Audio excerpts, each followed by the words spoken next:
A coragem e a consciência de quem é renovado pela palavra de Deus. Olá, hoje é quinta-feira, dia 22 de maio de 2025 e nós estamos aqui para dar continuidade aos nossos estudos do livro de Esdras. Hoje vamos falar do capítulo 5, vamos ler só dos versículos 1 a 6, mas leia o capítulo inteiro porque ele vai fazer todo sentido para você. Antes de começar, meus 3 recadinhos de sempre. O primeiro deles é que você tenha um método sistemático de ler a Bíblia. Eu te aconselho a usar a Bíblia 365. Eu utilizo esse método, gosto desse método, por isso te aconselho a utilizá-lo. Mas você pode escolher qualquer método que você julgar mais apropriado de estudo da Escritura. O segundo recadinho que eu sempre deixo aqui é que você deve ler todo o capítulo, como estamos fazendo. Lemos aqui o capítulo da Bíblia, então leia o capítulo 5 inteiro e depois volte aqui, ouça os estudos e tenha mais informação sobre o texto bíblico. E por último, mas não menos importante, compartilhe esse áudio com outras pessoas, aos canais digitais da igreja, para que elas sejam edificadas. Nós vamos ler Esdras do capítulo 5, do versículo 1 até o versículo 7. Diz assim: Ora, o profeta Ageu e o profeta Zacarias, descendente de Ido, profetizaram aos judeus de Judá e de Jerusalém em nome do Deus de Israel que estava sobre eles. Então Zorobabel, filho de Salatiel, e Jesua, filho de Josadaque, começaram a reconstruir o templo de Deus em Jerusalém. E os profetas de Deus estavam com eles e os ajudavam. Tatenai, governador do território a oeste do Eufrates, Setar-Bozenai e seus companheiros foram logo perguntar a eles: quem os autorizou a reconstruir esse templo e estes muros? E como se chamam os homens que estão construindo esse edifício? Mas os olhos de seu Deus estavam sobre os líderes dos judeus, e eles não foram impedidos de trabalhar, até que um relatório fosse enviado a Dário e dele se recebesse uma ordem oficial a respeito do assunto. Esta é a cópia da carta de Tatenai, governador do território situado a oeste do Eufrates, Setar-Bozenai e seus companheiros, aos oficiais do oeste do Eufrates. Desculpe, vou ler novamente o versículo 6. Esta é a cópia da carta que Tatenai, governador do território situado a oeste do Eufrates, Setar-Bozenai e seus companheiros, os oficiais do oeste do Eufrates, enviaram ao rei Dário. O relatório que lhes enviaram dizia o seguinte: ao rei Dário, paz e prosperidade. Esdras 5 marca um momento crucial da história do povo de Deus que retornou do exílio babilônico. Neste capítulo nós vemos a retomada da construção do templo.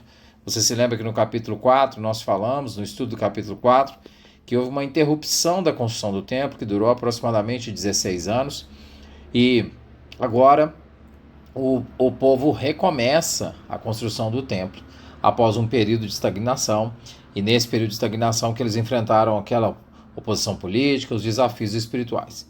O capítulo 5 se passa aproximadamente em 520 a.C., então são aproximadamente cerca de 16 anos após o retorno do exílio, talvez um pouco mais, porque nós temos o período que o templo começou a ser reconstruído, foram lançados os fundamentos, mas houve a interrupção do processo de construção, e essa interrupção foi devido à oposição local e provavelmente gerou um desânimo no coração do povo. Ora, eles estavam voltando, eles tinham lançado, a gente viu no capítulo 3, eles tinham lançado as bases, os alicerces do templo, tiveram um momento de alegria e de tristeza juntos, choraram, mas ao mesmo tempo louvaram a Deus pela possibilidade de voltar a construir o templo e logo enfrentaram oposição. Agora eles são inspirados por uma palavra profética do profeta Ageu e do profeta Zacarias e retomam o trabalho da construção do templo. Os versículos 1 e 2 mostram claramente que os judeus vão retomar baseados numa palavra profética. Diz assim: ora, o profeta Ageu e o profeta Zacarias, descendente de Ido, profetizaram aos judeus de Judá e Jerusalém em nome do Deus de Israel que estava sobre eles. Quais são os principais pontos desse texto que a gente pode observar do capítulo 5? Primeiro, o papel profético, como a gente acabou de ler, versículos 1 e 2. Ageu e Zacarias servem como catalisadores, aceleradores da construção, da retomada da obra. A oposição política, que vai aparecer nos versículos 3 a 5, na figura de Tatenai, governador da província, que vai questionar a autoridade dos judeus para retomar a construção do templo. A proteção divina, que vai ficar muito clara no versículo 5, que diz: os olhos de Deus estavam sobre os líderes dos judeus. E por último, a carta enviada ao rei Dário, que documenta a investigação oficial e inclui o testemunho fiel que os judeus dão sobre o que eles estão fazendo. Se nós pudermos fazer uma análise teológica do livro e que nós observamos, há um comentarista que a gente utiliza aqui no livro de Esdras, que eu também estou utilizando para fazer os estudos do livro de Esdras, chama-se Derek Kidner.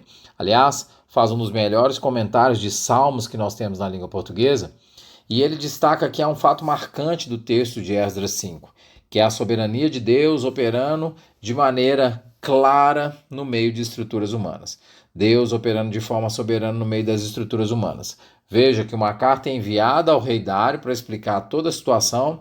Contudo, o versículo 5, como eu já citei, diz que os olhos de Deus estavam sobre o povo. Os olhos de Deus estavam sobre o povo da aliança. Então, embora haja aqui uma carta explicando para um reino terreno qual é a motivação dos judeus em voltar a construir o templo, essa mesma situação está toda sobre os olhos e sobre o escrutínio de Deus. Agora pense, por que isso é importante, por que isso é relevante? O povo de Deus era um povo fraco, politicamente era pouco relevante, passaram 70 anos exilados, tiveram suas terras invadidas e ainda assim Deus está agindo por meio desse povo para que a sua palavra seja cumprida. Eles podem continuar a obra mesmo estando submetidos à investigação oficial. Veja o versículo 5, diz assim: os olhos de Deus estavam sobre os líderes dos judeus e eles não foram impedidos de trabalhar até que um relatório fosse enviado a Dário e dele se recebesse uma ordem oficial a respeito do assunto.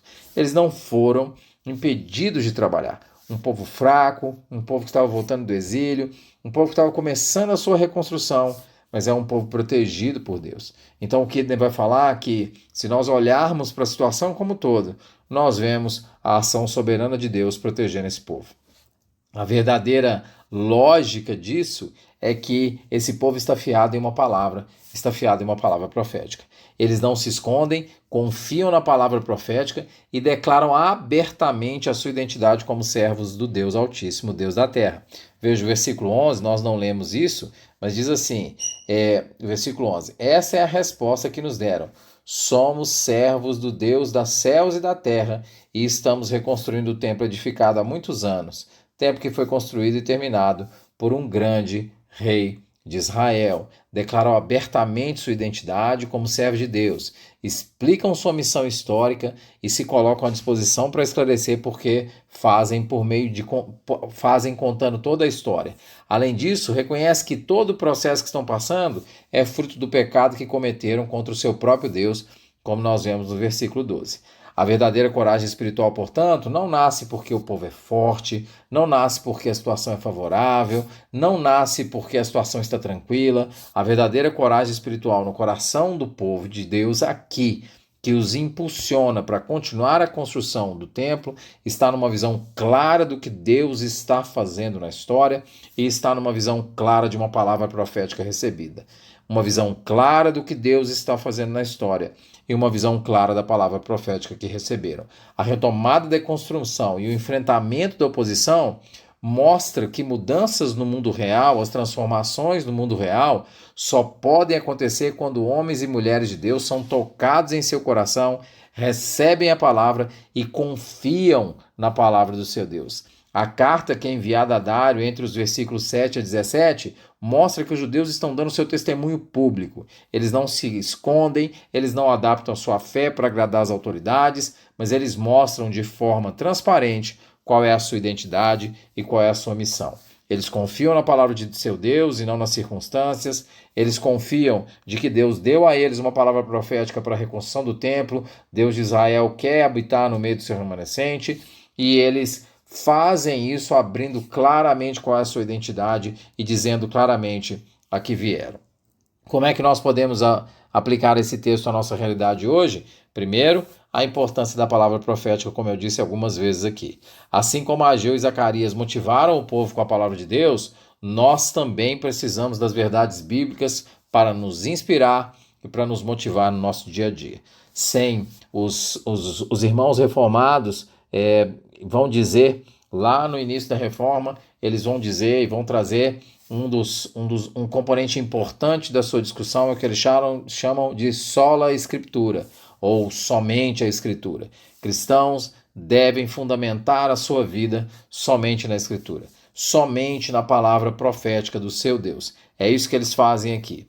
Não na escritura em outros aspectos, não na escritura e nas emoções, não na escritura em outras coisas, não, somente na escritura. O segundo ponto que nós aprendemos aqui, a coragem sobre o escrutínio. Quando a nossa fé é questionada, nós podemos responder com clareza e convicção sobre quem nós somos e sobre quem servimos. Por que nós podemos responder com essa clareza e convicção? Porque nós vemos no versículo 5, os olhos de seu Deus estavam sobre eles. Os olhos de Deus estão sobre nós. Nós podemos perseverar diante da oposição. A obra de Deus frequentemente vai enfrentar oposição, como nós já vimos no capítulo 4, no estudo do capítulo 4, mas eu disse no capítulo 4 que é necessário que esse povo mantenha a esperança porque sabem que receberam um chamado do seu Deus. E aqui eles mostram essa perseverança e essa esperança. Identidade e testemunha é outro aprendizado aqui. A resposta dos judeus nos ensina a importância de manter a nossa identidade como povo de Deus, mesmo em ambientes hostis. E uma última coisa, é uma renovação espiritual que catalisa, que acelera tudo isso. Toda reforma externa que nós estamos vendo, a construção do templo, o enfrentamento da oposição que aparece, essa coragem, essa renovação espiritual só acontece porque há uma renovação interna do coração. Há uma compreensão clara do que Deus promete e do que ele vai fazer. Portanto, a renovação espiritual é que é a catalisadora de todas as mudanças no mundo real. Há uma renovação e transformação de coração para que o mundo real possa experimentar a transformação. Esdras capítulo 5 nos oferece um exemplo poderoso de como a fidelidade a Deus, inspirada por sua palavra e sustentada por sua presença, podem superar a oposição externa e o desânimo interno. É um texto importante para nós refletirmos, fiarmos na palavra. Por isso o título do estudo hoje, a coragem e a consciência de quem é renovado pela palavra de Deus. Que Deus te abençoe.